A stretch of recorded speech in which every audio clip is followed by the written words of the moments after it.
GM, happy 2026, everybody. Welcome to the new year. It's me, Corval, here with you. Same old Corval, brand new show, Unpriced Risk. Welcome back to our third episode. Today, we're going to be talking about something that could fundamentally change how DeFi works and honestly, how much money you can make in this space.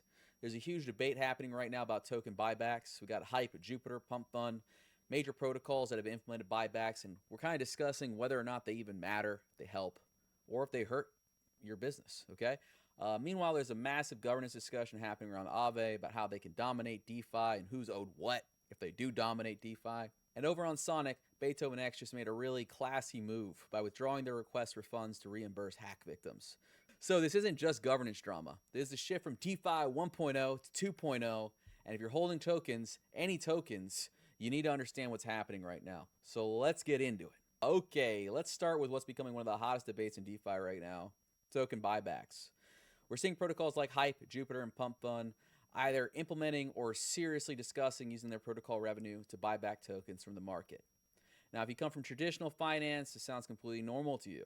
Apple does buybacks, Google does buybacks. Basically, every successful company does share buybacks because it's a way to return value directly to shareholders. But in DeFi, it's still relatively new and kind of controversial, primarily because you could be stepping on some regulatory toes. So let's break down what people are saying because the Twitter debates have been wild. This guy, OX Infra, put out a thread making the case for why buybacks make sense from a capital efficiency perspective. Yeah, so OX Infra, who's building Radium, big protocol on Solana, points out that, buybacks are great. And people that complain about them just aren't considering the following, that their token might just be overvalued, that buybacks don't offset issuance, meaning unlocks, and revenue is reflexive. What this means is the market tends to price in the buybacks, and if your revenue falls, the token's going to just fall off a cliff. Revenue is not keeping pace with the expected buybacks. They're going to continue to buy back Ray. The bull case is pretty straightforward. Buybacks create direct value accrual to token holders. Your token goes up not just because of speculation or hype, but because there's actual consistent buying pressure from protocol revenue. That's sustainable, that's real. It aligns protocol success with token price in a way that governance rights or vague utility promises never could. The key point of contention here, as brought up by Jordy Alexander from Game Theorizing, is whether or not token buybacks should just be automatic, consistent all the time, or whether they should be price-based, whether there should be funds set aside to buy back at certain price levels. And he does some complicated math and financial engineering to point out the optimal time for buybacks. I want to know what you guys think. Do you guys think buybacks should be consistent? I kind of think it makes sense for them to be consistent regardless of price level because you're just returning the value generated by the protocol's revenue directly to users. You got Hype doing it. Jupiter's on the fence about it. Radium's doing it. Pump.fun's been doing it. The big question is, does this become the standard for how successful protocols operate? Here's my take. This is either DeFi growing up or DeFi selling out, depending on how you look at it. The growing up version, protocols are finally acting like real businesses. They generate revenue, they return value to token holders, they could create sustainable economic models that don't rely on infinite token inflation or ponzinomics. The selling out version, we're just recreating TradFi with extra steps. We're turning governance tokens into pseudo equities, inviting regulatory scrutiny, and potentially compromising on the ideals that make DeFi interesting in the first place. But honestly, I think once token holders see what direct value accrual looks like, with buybacks, there's no going back. Hype and Jupiter are proving this model is popular, even if their token price isn't reflecting it at the moment. Every other protocol either adopts something similar or has to explain to their community why they're not returning value. Everyone's going to hop on the new bandwagon. In 6 months, we're all going to look like JP Morgan. Token holders want to see their share of protocol success, and buybacks are the most direct way to do it. This is the new playbook, folks. Pay attention. All right, segment 2, Aave's dominance strategy. Now, speaking of major protocols and how they think about value, let's talk about what's happening with Aave right now, because there's a really interesting governance debate playing out that gets to the heart of what protocols owe their token holders. For context, Aave is the second largest DeFi protocol by total value locked. We're talking over $20 billion sitting in their smart contracts. People borrow, people lend. It's one of the foundational pieces of DeFi infrastructure. It works, and it's been working for years. But there's been this one ongoing question. What does the Aave token actually do? What value does it accrue? Well, you can vote for it with it. That's something. There was a governance proposal last month really, Aave token alignment phase 1. We talked about it briefly on other shows. Basically, the DAO was trying to seize control from the labs, which are two separate entities. Aave Labs, Aave DAO. Aave DAO wanted to seize control of Aave's brand assets because they felt like they weren't getting a fair shake in terms of value. The DAO was responsible for the smart contracts. Labs is responsible for the front-end interfaces that you're actually interacting with. So, Labs makes a lot of money. The DAO doesn't. The DAO's sick of it. They want their share of the funds. There's a little bit more to it in terms of additional products and who's getting what, but that's basically the gist of it. So basically, that proposal was trying to create better alignment between the protocol success and the Aave token's value. It wanted to give token holders more direct ownership and benefits from the protocol. So that proposal did not pass. Stani, big detractor for that one. Okay, he brought up some good points like the DAO is not really equipped to handle running the brand and all these other products, so it's not really fair. But with this proposal, how Aave will win, he does point out some ways that they could better align token value. Well, he actually doesn't. He says they're in discussions about it. It seems a little bit like they're going to be talking about buybacks of some sort, right? Let me pull a couple points here from how Aave will win, which is Stani's post and response here, and kind of give you a picture of what he's working with here, right? Aave is going to start entering more traditional market spaces, and it needs a lot more capitalization that the DAO cannot provide. It needs to move faster, and it needs to be more, what would you say, executive in its functioning than the DAO is necessarily capable of. It needs to move quickly, and it needs to be able to amass funds and engage in deals faster than the DAO can maybe facilitate. So the DAO is going to be kind of cut out, it seems like, as Aave continues to evolve, compete with more traditional TradFi companies, which spend hundreds of millions of dollars on growth. So Stani does point out here that given, and I quote, given the recent conversation in the community at Aave Labs, we are committed to sharing revenue generated outside the protocol with token holders. Alignment is important for us and for Aave holders, and we'll follow up soon with a formal proposal that will include specific structures for how this works. That means that Aave, the Labs team heard the whines of the DAO, and they're going to try and address them. So what's fascinating here is we've got two different visions colliding. One camp is saying we need to fix token alignment and give Aave holders more direct ownership and value. The other camp is saying forget about tweaking tokenomics. Here's how we crush the competition and become the protocol in not just DeFi, but TradFi as well. And honestly, both camps have a point. The token alignment proposal recognizes that Aave has underperformed relative to the protocol success. Token holders feel like they're not participating in the upside, and that's a problem. You're running a $20 billion protocol, but your token holders feel like they're getting nothing. That's unsustainable long term. The token will die at that point. But the how Aave will win response is essentially saying, look, the best way to create token value is to dominate the market. Worry less about short-term token mechanics and more about building such a dominant protocol that token value follows naturally. Stani is essentially saying, look, we got bigger fish to fry, dude. We got to compete against TradFi. The DAO is kind of holding this back a little bit, but we do think we do owe token holders something. And so they're going to start exploring some methods. Keep your eyes open for this one. I think this is going to be an important one. We're going to see an additional Aave governance proposal about how they actually plan to return value back to the Aave token holders. So it's a classic debate, though. Do you focus on value accrual mechanisms, or do you focus on building the best product and trust that value follows? My take is you do need both. I'm riding the fence here. You can't just say we're building cool stuff, trust us forever. Token holders want to see concrete value accrual. That's what the buyback conversation from earlier is all about. Protocols directly returning value to holders. But you also can't engineer token value out of thin air. If the underlying protocol isn't dominant, isn't generating massive revenue, isn't winning in the market, all the clever tokenomics in the world won't save you. What Aave has going for it is that they're in a position where both approaches could work. They generate real value. They have real users. They have real dominance in their category. So whether they go the route of better token alignment or they go the route of aggressive market dominance, or most likely some combination of both, they're operating from a position of strength. And that's the key distinction here. When you're a protocol generating real revenue with real product market fit, you get to have these debates about how to return value to token holders. So when you're a zombie protocol surviving on treasury handouts, you don't even get to have this conversation because there's no value to return. This connects directly to our buyback discussion and the broader theme of DeFi maturation. Aave is debating the nuances of value accrual because they've already solved the fundamental problem of building a sustainable business. That's the position every protocol should aspire to be in. Segment 3, BeethovenX's classy move. All right, so now let's talk about BeethovenX on Sonic, because it's actually a really interesting and honestly kind of honorable move that I think says something important about protocol maturity. So here's the background.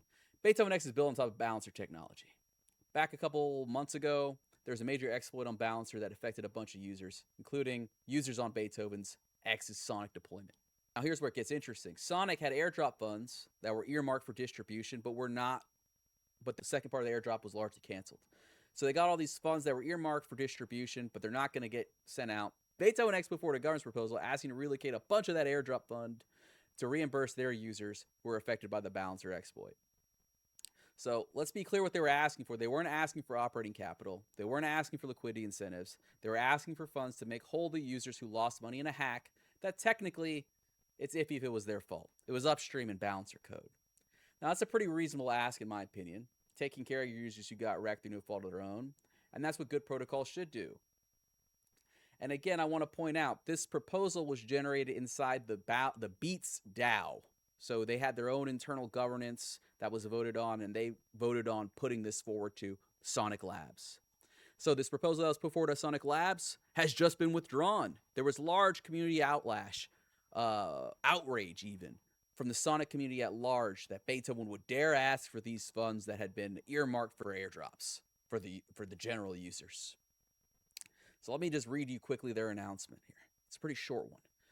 From Beats, we recently shared an exploratory proposal around LP recovery to gather feedback and assess alignment across the Sonic ecosystem. After reviewing the discussion with more clarity now around how the remaining Sonic airdrop allocation is intended to be used, it became clear that this proposal isn't the right mechanism to move forward responsibly at this time. Rather than pushing into a formal governance process without sufficient alignment, we've decided to step back. This doesn't change our commitment to Sonic or to LPs impacted by the Balancer V2 incident. We'll continue focusing on maintaining and strengthening the core infrastructure Beats operates on Sonic and supporting LP recovery within the constraints we've been transparent about. I think that's nice and tough and fair, right? I think it's fair. Now, why would they do this? Here are the two possibilities. They maybe realized the proposal wasn't going to pass and decided to withdraw it rather than getting voted down. 2, maybe they assessed that asking for that much from the Sonic Treasury, even for a good cause, wasn't the right move politically or practically. I'm kind of leaning towards 2. Whatever the reason, here's what I think is notable. They're not making a big fuss about it. They're not attacking the Sonic community or governance. They're just withdrawing the proposal and moving on. That's maturity. That's professionalism. And look, this is a tough situation. On one hand, users got hacked and deserve to be made whole. On the other hand, there's a massive amount of money to reallocate from intended airdrop distributions. And Beats has made the commitment to use some of their revenue, I think 10% of their revenue going forward, to reimburse victims of the hack. Some projections are saying it's going to take about 2 years at current usage levels. But let's be optimistic. Let's all say 2026, things are going to kick up on the Sonic network. That's what I'm hoping. But anyway, what this situation highlights is something important about DeFi that we don't talk about enough. When things go wrong, who pays for it? In traditional finance, there's FDIC insurance, there's regulatory frameworks, there's legal recourse. In DeFi, when a hack happens, it's often unclear who's responsible and where the funds for reimbursement should come from. Should it be the protocol? Should it be the underlying technology provider? Should it be the chain's treasury? Should it be the users who accepted the risk? These are hard questions, and everyone's got a different answer for it. And the Beats situation puts them out front and center. My take, I respect that Beats even try to make their users whole. I respect that they engage in a discussion. And I respect the community who had a reasonable argument for why they shouldn't. I think the right answer won here. I don't think that Beats should have got the funds from the airdrop. But I really enjoyed the conversation around it. I think we had some really smart conversations. Because like I said, these are some big philosophical questions that are important to DeFi. So I respect that and I also respect that they withdrew it when they saw that they were kind of losing the argument. So that's the kind of protocol behavior we should want to see more of in DeFi. Big kudos to Beats. It's definitely unfair that they got hacked. But the backlash on this proposal was maybe in some ways justified, and I think they took it well. And I think they're responding very maturely. So shout out to the Beats team. So segment 4, let's talk about decentralized revenue. I saw a great thread on X over the weekend by this guy, Turvalix, and he put out a thread about decentralized revenue that really ties all of this together. His thesis is straightforward. Protocols that survive the next few years are the ones that figure out sustainable business models, not incentive farming, not vampire tax, not dependency on chain treasuries, real revenues from real users providing real value. So TurboLix's thread is mostly about the classic argument between BE33 models and typical AMM models. And the key issue here is Airdrome. He's comparing Airdrome to Uniswap. He's saying Airdrome paid $800 million as token incentives to get $434 million in fees. On the surface, Arrow looks like it's crushing Uniswap, but you are comparing gross revenue with net profit. The VEAMM flywheel is like this. Arrow takes 100% of trading fees and gives them to voters. LPs still need to get paid, though, so Arrow prints new tokens to pay LPs. So essentially, your Arrow holdings are diluted while you're capturing the fees. Versus Uniswap, where LPs are paid in LP tokens, not printed tokens, so no dilution is needed to sustain liquidity. So, as you can see, the VEAMM flywheel is a little bit less sustainable long term. You're experiencing constant dilution. You're banking on people continuing to bank them in order to capture more and more fees. Is this a sustainable business model? I don't know. But this is where everything we talked about today comes together. Look at this pattern. Hype, Jupiter, and Pump.fun have implemented buybacks because they generate enough protocol revenue to return value to token holders. Aave is wrestling with how to deliver value back from their success to their token holders. Beats is trying to use treasury funds to reimburse hack victims, but has ultimately withdrawn, and now they have to generate the revenue to fill this hole. So they're kind of behind on this. But all of these stories touch on the same thing. Where does the money come from? In DeFi 1.0, the answer was always token inflation, or treasury funds, or vampire liquidity from somewhere else. In DeFi 2.0, the answer needs to be from actual users paying for actual value. This is what maturation of DeFi looks like. In 2020 and 2021, DeFi ran on hype and speculation and infinite token inflation. You launch a protocol, promise some insane APY, attract billions in TVL, then watch all evaporate when the incentives ran out. We saw this play out hundreds of times. But now we're seeing protocols that generate real revenue and can do things with that revenue. Jupiter is holding over $1 billion in trading volume daily and sharing revenue with token holders through buybacks.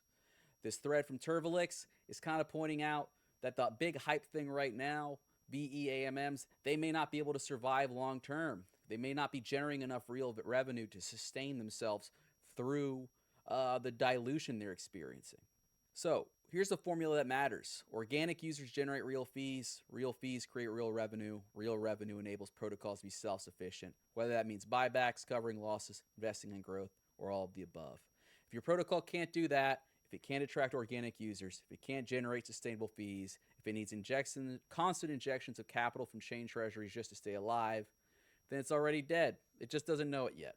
So, when you're evaluating protocols to use or invest in, ask yourself, does this protocol have a sustainable revenue model, or is it just running on hopium and handouts? Because the market is about to sort the real businesses from the zombie protocols, and it's not going to be pretty for the zombies. So, let's bring this home. Here's what you need to take away from today's episode. First, DeFi is maturing. We're moving from incentive farming and ponzinomics to real business models with real revenue. That's what the buyback debate is all about. Buybacks might become the standard. If these protocols prove the model works, every other protocol will have to explain to their community why they're not returning value directly. 3, protocols face hard decisions about responsibility. The Beat situation shows that when things go wrong, figuring out who pays and how is complicated. 4, sustainable revenue is everything. Whether it's funding buyback, covering losses, or just keeping the lights on, protocols need revenue from real users. Dependency on treasury handouts is not a business model. So let's talk about Sonic specifically for a second, because I know a lot of you are either holding Sonic or building on Sonic or both. So I want to point out the Beat situation is complicated. On one hand, it would have been great to see hack victims made whole. On the other hand, there's a massive treasury allocation that would have set a precedent. Every protocol with losses would come asking for reimbursement. What this does highlight is that Sonic, like every chain, needs protocols that can stand on their own 2 feet financially. Protocols that generate enough revenue that when hard times come, they have the option beyond ask the treasury for money. So here's what I want you to do. Go look at your portfolio right now. Seriously, pull it up. For every token that you're holding, ask yourself these questions. Does this protocol generate real revenue from real users? If the chain treasury dried up tomorrow, could this protocol still operate? If something went wrong, does this protocol have the resources to handle it? If you can't answer those questions confidently, you might be dealing with some unpriced risk, okay? Because we're entering an era where revenue matters, self-sufficiency matters, real users matter, and protocols that can't stand on their own get exposed really, really quickly. Look at the protocols implementing buybacks. Look at Aave's confidence, the character of their discussion. Look at protocols that have options when things get hard because they've built real businesses. That's where the winners are being separated from the losers. And this is the most important shift in DeFi since the summer of 2020. The protocols that understand this will survive. The ones that don't will fade into irrelevance. So pay attention to which protocols are implementing buybacks. Watch how protocols handle adversity and responsibility. Look for protocols building sustainable revenue models, because that's where the money is going. That's where the future is. All right, so that's it for today. Let me know what you think in the comments. Are buybacks the future of DeFi? Should Sonic have approved Beat's reimbursement request? Which protocols do you think have real sustainable revenue models? Drop your takes below. And if you found this valuable, hit that like button and subscribe, because we're doing this every single week. I'll see you in the next one.